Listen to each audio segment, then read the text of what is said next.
عامر صاحب، زیغم صاحب بریک سے پہلے جو بات کر رہے تھے کہ جنگ کے 40 دن اور 28 فروری تک امریکہ کے خدشات، توقعات یا جس باعث اس نے جنگ شروع کی اس کے مطالبات کچھ اور تھے.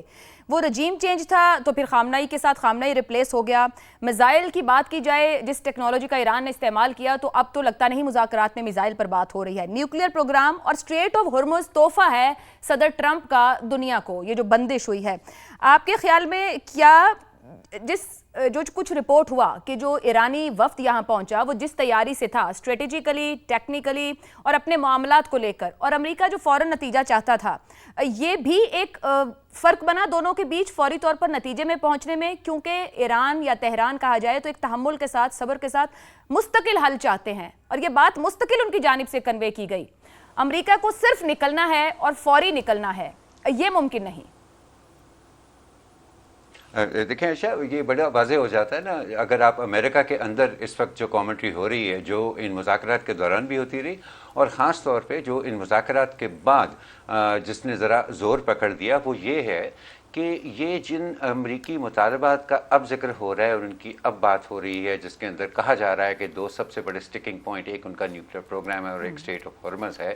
اگر آپ اوباما ایران ڈیل کو دیکھیں تو یہ چیزیں اس میں اسٹریٹ آف ہرمز کا تو اس وقت مسئلہ ہی نہیں تھا، لیکن نیوکلیئر پروگرام بالکل سیٹل ہو چکا ہوا تھا. سو اب کیا ڈونلڈ ٹرمپ جو ہیں، پریزیڈنٹ ٹرمپ جو ہیں، وہ کیا چاہ رہے ہیں کہ وہ ایک بالکل سیٹلڈ معاملہ جس کو انہوں نے خود معاہدہ یونیلیٹرلی یک طرفہ طور پر ختم کر کے انہوں نے اس کو غیر مستحکم کیا، ایک ایسی صورتحال بنائی جس کے نتیجے میں ایک بہت بڑی جنگ چھڑ گئی، اور وہ پھر اب واپس اسی کے اوپر، یہ بات یہ نہیں ہے کہ 28 فروری سے پہلے والی سچویشن کے اوپر لے جانا چاہ رہے ہیں. بات یہ ہے کہ اب ان کی خواہش یہ ہے کہ اب وہ واپس وہ جو اوباما دور کے اندر ڈیل ہوئی ہے کسی طرح سے ہم واپس چلے جائیں، کیونکہ وہ واقعی اس کی مقابلے میں تو بہت بہتری تھی. تو اس سے بہت زیادہ انٹرنل پریشر جو ہے وہ امریکہ پہ ہے. میں یہ بالکل نہیں کہہ رہا ہوں کہ ایران کے اوپر پریشر نہیں ہے. دیکھیں جی، جو بھی ملک کوئی اتنی بڑی ڈسٹرکشن کو فیس کر رہا ہو، یا پاسبلٹی کہ ایک بہت بڑی ڈسٹرکشن ہو سکتی ہے اس کے ملک کے اندر، اس کو فیس کر رہا ہو،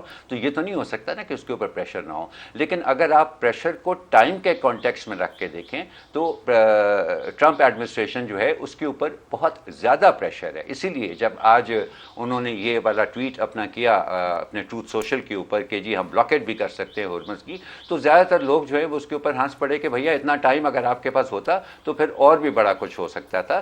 کیونکہ ان کا سب سے بڑا problem is that he is now racing against time. ان کو ایک کوئک ون چاہیے تھی، جو ان کو ایک تو ویزیبل کوئک ون ہرمز کی فوراً اوپننگ پہ مل سکتی تھی، اور یا پھر وہ کوئی نیوکلیئر ڈیل کے اوپر کوئی کنکلوسیو اگریمنٹ. عامر صاحب ایڈ کیجیے گا، میں بہت سے تجزیے تبصرے یا ایران سے آنے والی گفتگو میں، ابھی آپ نے ٹائم کی بات کی تو مجھے بات یاد آ گئی کہ آپ نے کہا کہ he is going against time, time کی قلت ہے، مگر ایران یا تہران کے لیے کہا جا رہا ہے کہ ان کے پاس ٹائم ہے. کیا یہ بھی ایک کمپیریزن ہے دونوں جانب؟ دیکھیے، ٹائم ان کے پاس ایک لحاظ سے اس طرح سے ان کو رجیم چینج کا خطرہ نہیں ہے نا. دیکھیں اب ان کی رجیم چینج انہوں نے دیکھ لیا کہ ایک دفعہ آپ نے ان کی قیادت کو ختم کیا تو نیچے سے ایک اور قیادت نکل آئی. اب دوبارہ اگر ان کے ساتھ اسی طرح کا حادثہ دوبارہ ہوتا ہے، دوبارہ ان کا حملہ ہوتا ہے، تو اس کی بھی انہوں نے کوئی تیاریاں کی ہوں گی. تو ان کو اس طرح سے ٹائم کا پریشر نہیں ہے. ظاہر ہے کہ تباہی کا خطرہ تو ہے ہی ہے وہاں پر. اور آج وہ جو ان کے فارن آفس کی اسپوکس پرسن کی اسٹیٹمنٹ تھی، اس پہ خاص طور پر اس نے ذکر کیا کہ we will do anything for the Iranian people. تو ان کو یہ بھی انٹرنل اوپینین کا بھی ان کو خطرہ ہے، لیکن وہ اس طرح کا پریشر ان کے اوپر ٹائم کا شاید نہیں ہے جتنا ٹرمپ ایڈمنسٹریشن کے اوپر ہے. کیونکہ وہاں اب بہت زیادہ اور بھی معاملات جو ہیں وہ ٹرمپ کے خلاف اٹھنا شروع ہو گئے ہیں. دوسری چیز یہ ہے جی کہ وہ ضروری نہیں ہے، ہم آئی تھنک کل ہم یہ بات کر رہے تھے کہ اسٹریٹ آف ہرمز پہ ایران کا کنٹرول جو ہے یہ ایک ٹیمپریری کارڈ ہے، اس کی ایک ایکسپائری ڈیٹ ہے. لیکن ان کے پاس یہ بھی آپشن ہے کہ صرف ڈائریکٹ ملٹری ایکشن کے ذریعے نہیں اسٹریٹ آف ہرمز میں مشکلات پیدا کی جا سکتی، بلکہ اگر وہ ایک انسرٹنٹی وہاں پر قائم رکھتے ہیں، ایک تھریٹ کا ماحول وہاں پر قائم رکھتے ہیں، تو جو انشورنس کاسٹ ہے شپنگ کی وہ اتنی اونچی رہے گی کہ دنیا بہت جلدی اس سے تنگ آ جائے گی، اور ایک طرح سے وہ ایک گلوبل انفلیشن کا ڈرائیور بھی بن سکتی ہے. سو اس لحاظ سے میں سمجھتا ہوں کہ ایران کے پاس تھوڑا سا زیادہ وقت ہے کہ ڈسرپشن بھی رہے اگر اسٹریٹ آف ہرمز کے اندر، تو اس کا بھی وہ فائدہ اٹھا سکتا ہے بغیر کسی ایکٹیو ہاسٹیلٹیز کے، جبکہ یہ سہولت میں نہیں سمجھتا ہوں کہ اب ٹرمپ ایڈمنسٹریشن کو اویلیبل ہے۔ اپریل کا مہینہ ختم ہوگا جی۔ ہاں جی مکمل کر لیں سر۔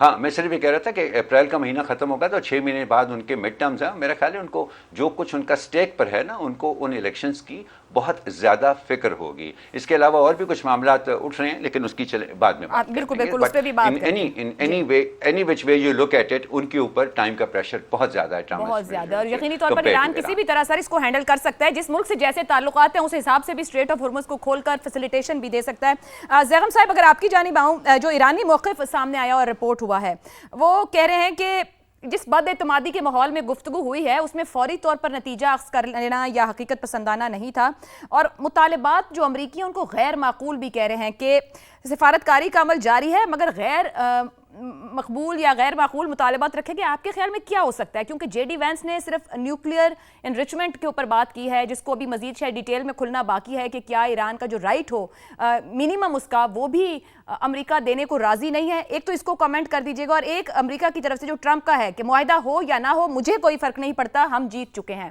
سو کامنٹ کیجیے گا دونوں باتوں کو۔ جی عائشہ، ایران کا جو نیوکلیئر پروگرام پہ رویہ ہے جو میرا خیال ہے اب تبدیل ہو گیا، اس پر بات کرتے ہیں، لیکن پہلے میرا خیال ہے ہمیں یہ دیکھنا چاہیے کہ ایران کیا سوچ رہا ہے۔ ہمیں ایران کا مائنڈ ریڈ کرنے کی کوشش کرنی چاہیے تاکہ اس کی اسٹریٹجی اور اس کے جو ٹیکٹکس ہیں ان کو ہم سمجھ سکیں۔ ایران کو بہت تباہی ہو رہی ہے، اس کی پوری ایک لیڈرشپ کا جو ایک ٹیئر تھا اس کا صفایا ہو گیا، اس کے ساتھ اس کا بہت سارا انفراسٹرکچر، قیمتی انفراسٹرکچر وہ تباہ ہو رہا ہے۔ لیکن سوال یہ ہے کہ اگر ایران فوری جنگ بندی قبول کر لیتا ہے اور امریکہ کی ٹرمز پہ، تو کیا ایران کو امن مل جائے گا؟ کیا ایران کی تباہی نہیں ہوگی؟ میرا خیال ہے ایران یہ سمجھتا ہے کہ انتہائی احمقانہ بے وقوفانہ بات ہوگی کہ ایران یہ فرض کر لے کہ نقصان سے بچنے کے لیے فوری طور پر معاہدہ کر لیا جائے، اور اس کا نتیجہ یہ نکلے گا کہ دوبارہ سے ایران پر حملہ کیا جائے گا اور پہلے سے زیادہ تباہی کی جائے گی۔ وہ یہ سمجھے گا، وہ سمجھتا ہے کہ جو فوری جنگ بندی ہے اس کا تقاضا صرف ٹائم گین کرنے کے لیے کیا جا رہا ہے، کیونکہ ایران میزائل استعمال کر رہا ہے اور جو ڈرون استعمال کر رہا ہے اس سے بچاؤ کے لیے جو ہتھیار ہیں وہ کم پڑ رہے ہیں، امریکہ میں بھی، اسرائیل میں بھی اور گلف میں بھی۔ اس لیے وہ اس کا پرماننٹ سولوشن چاہتا ہے، کیونکہ وہ دیکھ چکا ہے کہ پہلے بھی جب جنگ بندی کی گئی تو اس کو دوبارہ پہلے سے زیادہ بڑے حملے کے لیے استعمال کیا گیا۔ یہ اس کی سوچ ہے۔ دوسری بات یہ ہے کہ ٹائم کے بارے میں ایران کیوں پریشان نہیں ہے، امریکہ کو کیوں زیادہ پریشانی ہے؟ دیکھیے، ٹائم کو ویپنائز کیا ہے ایران نے، ٹھیک ہو گیا، ہر دن دنیا کی معیشت کو بھاری پڑ رہا ہے۔